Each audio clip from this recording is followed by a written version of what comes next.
Alright guys, we are here with Inside Star Citizen. We are doing yet another Inside Star Citizen watch party. No, it's just me again. I should really put these events up as like activities for the channel. But anyway, obviously we'll go through, we'll watch Inside Star Citizen. We will break it down as it comes. And who knows, we might be joined by some others, but I think so. We'll see how it happens. The other guys mostly are AFK at the moment. Let's see what happens. So, have you ever seen the ISC videos before, where we do QA? Yes. What did you think about previous QA videos? Yeah, it's been really cool, and it's been nice that the users have been able to highlight what QA does. Have you ever looked at the comments or anything? I think the comments were a bit interesting, to say the least. Are you saying people don't like QA videos? I'm not saying that. Some do, some would, for sure, yeah. I thought this week's was about racetracks. Look, to be honest, this week's is going to be kind of boring. But I thought it was about racetracks and not QA. It even says race chasers, but we'll see. Do you think people like this video? I hope so. I hope they enjoy the upcoming content that's coming. It's been a long road to 318, but I'm sure people are really going to enjoy all the new content that's coming.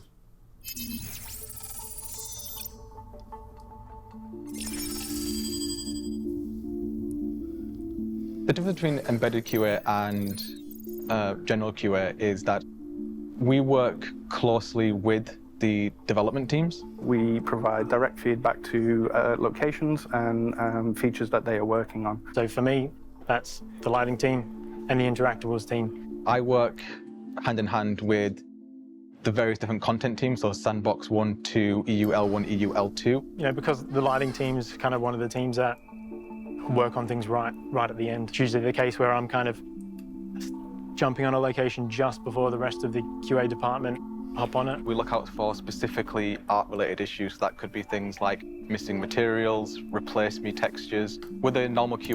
Really? Because the amount of times I've found replace me balls and stuff in PTU builds is insane. Now look, obviously they can't Q-test everything, but yeah, I don't know. Maybe I should join QA, who knows? QA, they would have to put in a bug report, it gets sent off to production, and they send it over to the appropriate artist or designer. Whereas for me, I'm essentially cutting out the middleman. I can just directly go to a developer or an artist or designer and say, hey, I've noticed this issue, is this intended? Or just giving them real-time feedback and bugs. The idea is that we find and iron out any of the issues before it is delivered directly to the QA department, so they can then get it out to the the backers and the wider public. Right now I'm working on... So I just want to say with 317.4, the convention center looks frigging amazing. So I was able to jump in last night after the patch went live. We actually did it on the stream, on the video. And it looks phenomenal. They have done such an amazing job with it. The IAE halls, the Drake Interplanetary are kind of taken hold this year. They're running the show. Theme-wise, it's very different. That's not just sort of simple color changes, it's kind of the overall feel of the event. The floor layouts have also changed, so the lights that are going to be lighting up the ships are going to be all different. Basically, I need to make sure that, well, the events aren't dark to begin with, lighting the ships on display correctly. The various environment probes around the area are reacting correctly to their environment. Color grades working correctly. You know, the atmospheric fog that's placed in the area by the team is present and reacting to lights properly. I think the lighting team have done a great job. I think the environment teams in general have done a great job, but because I sort of am speaking for the lighting team, I really like what they've done. Yeah, looks awesome. Okay, outposts. Because we've had a bit extra time, we've been able to actually bring out these outposts. They weren't initially meant to come out for 318. When 317 came out, we had just initially 5 derelict outposts on Microtech, but now we're timesing that by 7, so when 318 rolls out, there should be 35 derelict outposts, 10 on Microtech, 10 on Hurston, and between 1 to 6 on various different moons throughout the Stanton system. Cool. I like him. Well, the players can go through and explore the environment. They can look for loot boxes, so they can get a munch or maybe find a multi-tool or... I still have not found one of these outposts in the mission listing, though. I don't know if they're just so popular, everybody's grabbing them before I even get a chance. I was playing Star Citizen with a mate of mine who's just recently jumped on board. Big shout out. And he knows who he is. And we're playing it the other night, and we didn't have any of these outpost missions come up. We did the 890 jump mission. We tried to do a couple of bunker missions, but the bunker missions weren't actually sharing the permission for the other person to play. So when I turned up, I basically got shot down by the turret. Because he had the mission, he shared it, I accepted it, we both accepted the mission, but then when I turned up, it claimed I did not have authority to be there. So, like I say, yeah, at the end of the day, but we've never seen any of these yet. So, I'm really looking forward to this, but I haven't seen any of them. Just things that they could sell at kiosks. There are also delivery missions as well, similar to the ones that you've seen in 317, where the players will go to a derelict outpost, which is occupied by Ninetales, take them out, get the delivery box, and deliver it to wherever it needs to go. So some of the issues that we've seen so far with the derelict outpost are related to AI. As you might have seen in CitizenCon, there have been some updates to the combat AI, and it's kind of slowly making its way into the PU. So there's a few little teething issues there just to make sure that the AI are actually working correctly within the derelict outpost on the planets and hopefully not walking into walls.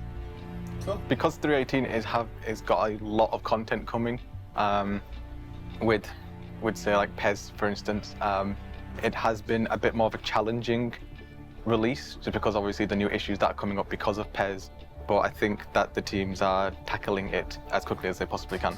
We're thankful that we're getting the extra time to kind of really flesh. Speaking of, I have a notification regarding that there are apparently patch notes. So there'll be another video going up after this, but I'm presuming that's 318 noob test. But we'll do that video separate. Out and make sure that it's a quality. I presume it's 318. It could be 317.4, but it's most likely going to be 318, considering 317.4 was only yesterday. Release for the players. Oh. Currently, Now, I am working on the... Are these space stations in 318 as well? Or are these space stations for 4.0? It says stations 4.0, but is that version 4? Or is that stations for 4.0? We'll see. New rest stop stations that are going to be found in the Pyro system once we release that in the upcoming 4.0 patch. Because these stations are lawless and there's going to be no like green zones to govern your behavior on the stations, we're going over it just to make sure that the... I would like to see a couple of these in the Stanton system as well. Stations that maybe that you can take over, and they've said they want to do it in the future, which is great. But like places where you might be able to go and sort of switch back on the power and start up the defenses and stuff again, and maybe hold the station until the Crusader security turn up. CIG, if you're listening, there's a video idea for you. Locations are fun for the backers to engage in combat, so we've been covering stuff like sniping spots, combat routes, balance against facing AI, also identifying potential issues with the environment that might hinder the gameplay experience, such as potential issues with lighting and fog, potential bottlenecks and choke points in the station layout that might cause problems for players and end up getting bottlenecked by another hostile group. Hey, John. So we are doing Inside Star Citizen. We're about 5 minutes 56 into it.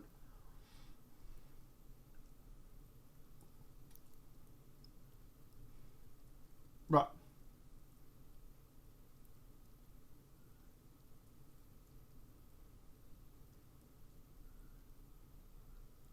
You want to do that as a separate video?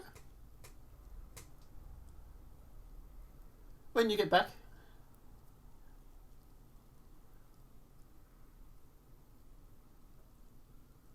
Right, gotcha.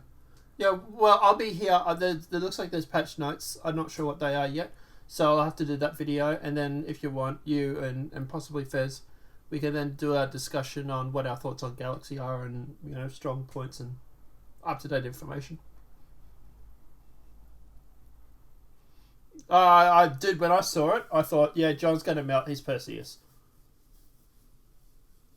Yeah. Yeah. Yeah. I don't expect it to be cheap, but we'll talk about that in another video. Alright. Shit. Alright, cool. Well done, Ben. Alright. Alright, let us know when you get back. Just hop into the general, and I'll be around for the next couple of hours, so. Talk to you soon, bud. We found some issues with some of the environmental puzzles currently. There's a bit of Okay, guys, so apparently there's going to be 3 videos today. I think if I was to disable, say, an electronic trap, it would not show up for the other player. So we've been working, like, getting some debug and stuff to make sure that the devs are fully aware of what the issue is, and they can rectify this before a wider release. This looks cool. There's a dramatic difference between these stations and the ones that are found in the Stanton system. They're very dark and oppressive in nature, very run down. Yeah. And they offer a lot more gameplay opportunities for players, and also a lot more possibilities and overall experience that the current rest stops just are not capable to cater to. Interesting. What I want to try to emphasize to the community is just how important and respected QA is within CIG. We're constantly looking out for issues and ensuring that the quality of the game is as high a standard as possible. Once we've been through a stretch and we've got a new patch out to see how the backers are responding to the new content, and to see how they're enjoying it, it's always a highlight to see just how many people enjoy what we're doing. I'm sure there's people out there, some of our backers that would want to get into this industry, and the QA is a good Entry-level position. entry-level position. Yeah, Look right into this camera and say, we're hiring. we're hiring. That's it. I tell you what, interesting. I've done a lot of beta testing. I do my own modding for like Imperium and stuff like that. I have thought about maybe doing like a remote thing for QA. I don't know. As for the space stations, they look freaking amazing. They really, really do. They look fantastic. But yeah.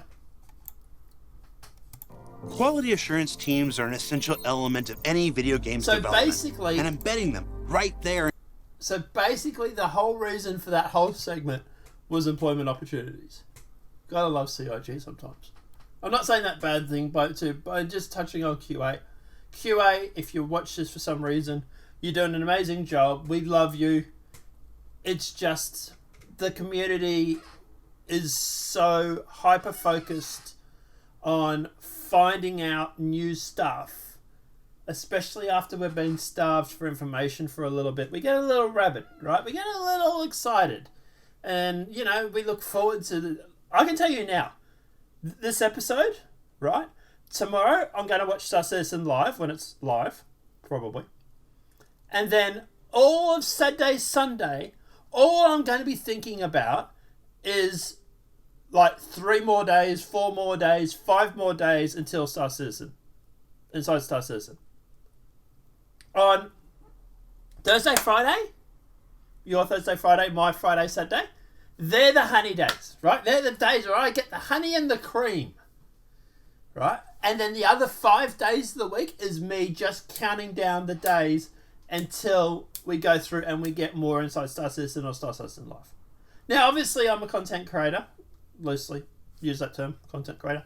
So at the end of the day, obviously, it's a little bit for me, right? But that said, I'm an information guy. I love information. Inside Star Citizen Live is a way for me to see behind the scenes and to go through and to see how things are and how things are progressing. And obviously I do it for videos and stuff like that. But yeah, and that's why the community gets a little rabid. We get a little rabid because we're waiting 3, 4, 5 days for the new episode. And then when we get it, it's basically them sitting down talking to people who are very, very, very important, but who aren't necessarily giving us up-to-date information on what the new BMM is doing, or whether BMM is tracking, or what the new roadmap is going to be doing, or what the new outposts are going to be doing, or what's the new Stanton system, or Pyro system, or or what's the new ship, or the new ship specs. Right, we want that sort of information, and I know we can't have that all the time. I know, I get that. But at the end of the day, the reason why the community gets a little rabid is because at the end of the day, we want more information, and then it ends up being a sit-down interview with QA or customer service or whatever it may be. The reason why the community loves people like Todd Pappy or any of these sort of guys so much is, well, A, because of Pappy's eyes, but B, because of the fact that they give us information, right? They're giving us that fix, and that's what it's all about. So don't take it personal when the community sort of flares up a little bit. We love you guys. We appreciate you guys. We understand what you do is hugely important, but we just want more information. It's like we're like junkies. Into the pits next to the designers, next to the artists, next to the programmers, allows for a synchronicity of purpose and an acknowledgement of necessity that's been a hallmark of Star Citizen's development for years. And while technical teams continue to put out... Jared, what's with your hair, bruh? Jared, what's with the hair? An acknowledgement of necessity... We love you, Jared. Necessity has been a hallmark of Star Citizen's development for years. And while technical teams continue to put Alpha 318 through its paces ahead of its now scheduled December release, the delay from its original publish has provided a number of limited opportunities to content teams to afford them chances they might not otherwise have been able to utilize. And for members of the EU Sandbox 1 team, that means getting to continue an initiative started earlier this year to research community-created racetracks in the Stanton system and find new ways to incorporate them officially into the very fabric of the persistent universe. So the yellow racetrack was taken inspiration from one of the racetracks built by the community, which was the Grim Prospects racetrack on the Star Citizen Racing Discord, I believe.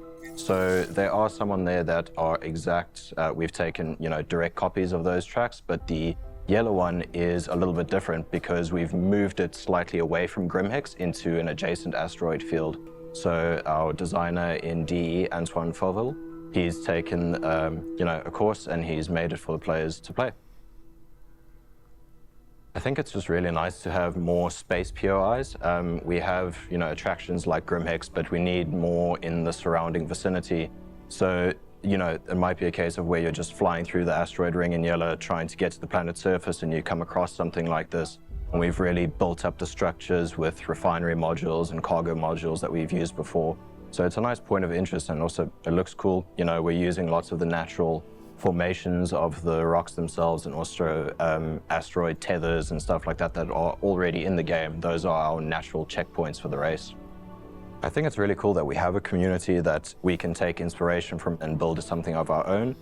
As much as we play test, as much as we spend time in the engine, the players are the ones who are spending hours and hours refining their skills and thinking of new activities to do. So for example, with the Grim Prospects racetrack, it was quite bare. They were just racing around a pre-memorized route, going around all of these asteroids.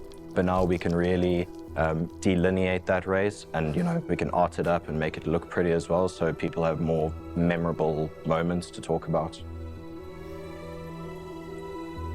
From Yila, named for the oldest of 3 siblings featured in the now classic 24th century children's morality tale A Gift for Baba, which you can read in its entirety on the robertsspaceindustries.com website, shout out to the narrative team, we move to Euterpe, named for the ancient Greek muse of music, the smallest and perhaps most barren of Microtech's 3 moons. What I'm currently working on now is the racing track on Utopia. It's called Icebreaker.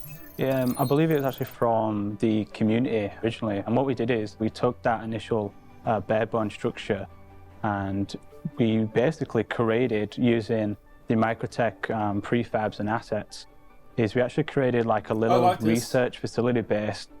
This looks amazing. We've kept the path. I just wish that these buildings... So we'll go back a little bit. I just wish these buildings we were able to go in. Like... Maybe we can. We're not sure. We haven't seen it. But... like, make these, like, landing zones and areas and stuff. Like, actually have, like, some other use for them other than just a racetrack. You know, put shops in there. You know, put, like, hubs in there and stuff like that. Maybe so that you can go and you can hire out apartments and stuff. You know, I know this is all in the future, but still, like, put more than just the racetrack purpose. We've kept the path as close as we could to the initial community racetrack, but what we've done is we've added bits of flavour in from structures to fly past, structures to fly under, and then we've done a bit of a lighting pass to kind of help navigate the player around this space, but without feeling like the intention beforehand was meant to be for racing. It was meant to be this kind of I have to copy some of these for my Imperium mod. Large open front sea kind of facility with like long struts coming out and kind of good. There's good vantage points as well for like when the players come together, that we have little landing pad spots that where you could group up, get together, you could watch your teammates flying around, trying to beat one another kind of competitively. On Utopia, there's not actually tons of POIs, and I think, to be honest, this new space, this new location is going to be one of the key locations on this moon. Now these two new racetracks on Yila and Euterpe. But like I say, I just wish that they made them so that they were like obviously Micro Tekken is going to be the major landing zone, right? But maybe in the future they could make it so that you go and you hire out apartments. And there's like race things, like, so I'm in Australia, and up here in Australia, well down here in Australia, we just had an event up in Queensland for the Gold Coast 500. Right, it was an indie event, and I was at it. It was fantastic. All right, basically it's V8 supercars flying around the track. The best thing is that it's a huge boost for the Gold Coast community and tourism. So the event goes for 3 days. And they have the cars flying around. First day is race trials. Second and third day is racing. But you can't book in an apartment for those 3 days. For me to stay there for those 3 days for an apartment, I would have to book out 6 or 12 months in advance. So at the end of the day, I want CIG to do something like that. Maybe make it like a Friday afternoon time trials, Saturday, Sunday race day. And do something in-game event where you can actually go through and you actually hire out apartments. And now with Pez coming, obviously they can do this sort of stuff. You go through, you hire out apartments and you can stay there for the weekend. Or maybe you go in and you can book the apartments long-term for like your accommodation for in the future, for example. Have like landing pads for visitors and they have landing pads for like private and stuff. And you can go there and you can land at your apartment and store your ship. Stuff like that. So that'll be obviously really, really cool if they could do stuff like that in the future. Even putting in missions, for example, for these places. Where, like, for example, say maybe terrorists have taken over a room or a building. And you've got to go in, you've got to clear it. Make up only a third of the... So don't know what happened there. And at the end of the day, you could go through, take out terrorists. Or you could go through and maybe clear, hostages or something like that maybe in the future. Obviously, it's presuming AI is not standing on chairs. Community creations being canonized in the upcoming Alpha 318. And we're going to be showcasing even more being created by our partners at Turbulent on tomorrow's Star Citizen Live. Cool. But before we leave the topic this week, here's a brief visual teaser of EU Sandbox 1's third track this patch on the surface of ArcCorp on the outskirts of Area 18. Oh, wow.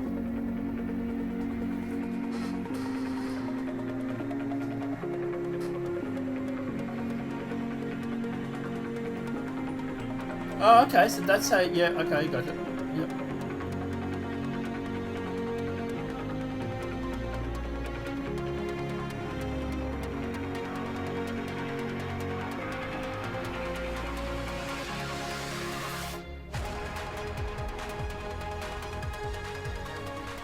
So, what did we learn this week?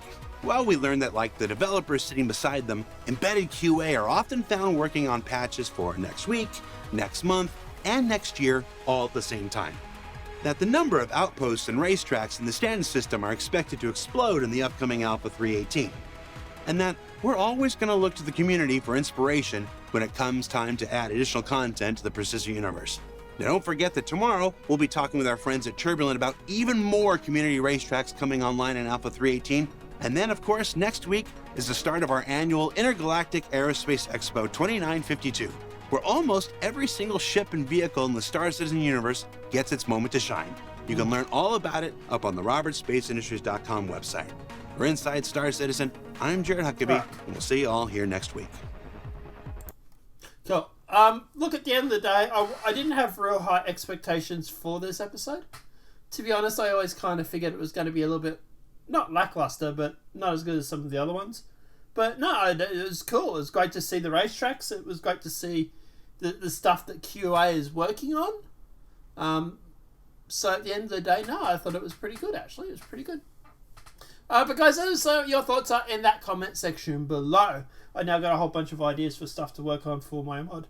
But let me know what your thoughts are in the comment section below when it came to the QA or the racetracks. Look, racing is interesting. It's going to be fun, sure. But obviously, at the end of the day, I'm more of a cargo sort of guy. Cargo mining sort of guy. I'm more of a logistics sort of guy. But that said, I can imagine turning up to one of these racetracks for like an event that goes for like 3 days and hiring out a room, like I said, for like similar to what the Gold Coast does on the Gold Coast 500. But let me know what your thoughts are in that comment section below. Would you like to see something like that, maybe?